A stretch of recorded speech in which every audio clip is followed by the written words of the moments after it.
Құрмет қазақ елі, ассалаумағалейкум, ағайын, амансыздар ма? Достар, мен Алматы облысы Кеген ауылында орналасқан Заманбек Нұрқаділов ағамыздың ескерткішінің түбінде тұрмын.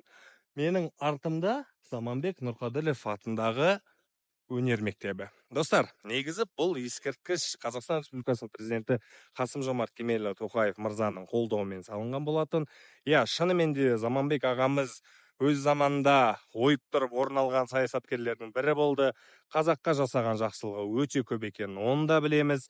Мысалға алатын болсақ, Алматы қаласындағы Шаңырақ, Думан ғой деймін, қателеспесем, Думан ықшам аудандарындағы жерлерді қазақтарға беріп, тегін таратып, қазақтар осы жерге келіп, үйлеріңді салыңдар, осы жақты көркейтіңдер, осы жақты өмір сүріңдер деп бөліп берген дәл осы Заманбек ағамыз болатын. Және де еліміздің президенті Қасым-Жомарт Кемелұлы Тоқаевтың да бұл кісіні қолдауы және бұл кісіге ескерткіш қойдыруы жайдан жай деп ойламаймын. Себебі аты қазақ үшін аңызға айналған, аты ешқашан тек қана албанның емес, бүкіл қазақтың ішінде ешқашан өспейтін Заманбек ағамыздың ескерткіші. Міне ағайын, егер Кегенге келіп жатсаңыздар, тура Кегеннің кіре берісінде осы ескерткішті көресіздер.